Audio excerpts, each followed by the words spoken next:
Hi friends, welcome to my classroom. বন্ধুরা, এই ভিডিওতে এই প্রশ্নটি সমাধান করব। এখানে আছে পিতার বয়স পুত্রের বয়সের 3 গুণ। 12 বছর পর পিতার বয়স পুত্রের বয়সের দ্বিগুণ হয়। পিতার ও পুত্রের বয়স হিসাব করো। তাহলে বর্তমানে 3 গুণ বলা আছে, অর্থাৎ পুত্রের বয়স x ধরলে পিতার বয়স হবে 3x। তাহলে এখানে সেটাই ধরবো। মনে করি পিতার বয়স, না পুত্রের বয়সটা ধরে নিই। মনে করি পুত্রের বয়স সমান x বছর, অতএব পিতার বয়স সমান 3 গুণ বলা আছে পিতার বয়স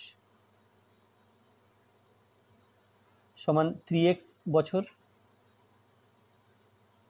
তারপরে বলা আছে 12 বছর পর পিতার বয়স পুত্রের বয়সের দ্বিগুণ হয়।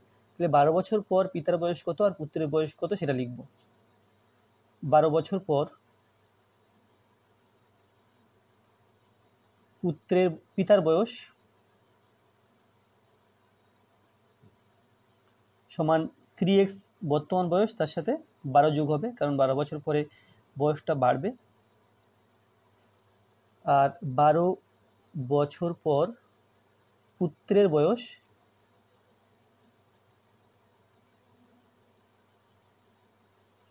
সমান x প্লাস 12 বছর।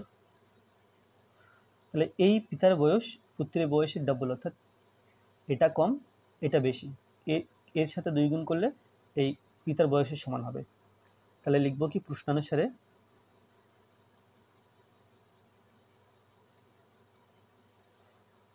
3x প্লাস 12 অর্থাৎ পিতার বয়স লিখলাম, আর x প্লাস 12 এটা পুত্রের বয়স লিখলাম। পিতার বয়স এই পুত্রের বয়সের দ্বিগুণ, তাই 2 গুণ করেছি। এখান থেকে সমাধান করে x এর মান বের করতে হবে। তাহলে এখানে 3x পাচ্ছি প্লাস 12, 2 গুণ করবো x প্লাস 12 এর সাথে, তাহলে এটা হবে 2x প্লাস 12 দুগুণে 24। 3x আর 2x বাদিকে আনলে 3x মাইনাস 2x সমান 24, আর 12কে সমান চিহ্নের ডান দিকে নিয়ে গেলে এখানে মাইনাস 12 হবে। তাহলে বিয়োগ করছি, বিয়োগ করলে 3x মাইনাস x অর্থাৎ এটা হলো x, আর 24 থেকে 12 বিয়োগ করলে হলো 12। তাহলে 12 ধরেছিলাম পুত্রের বয়স, তাহলে আমাকে বের করতে হবে পিতার বয়স ও পুত্রের বয়স। তাহলে অতএব পুত্রের বয়স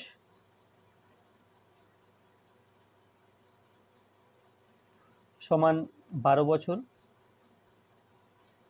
আর পিতার বয়স পুত্রের বয়সের 3 গুণ। তাহলে এবং পিতার বয়স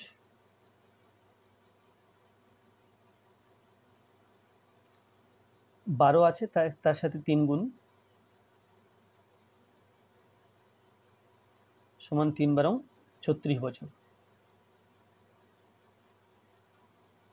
ধন্যবাদ।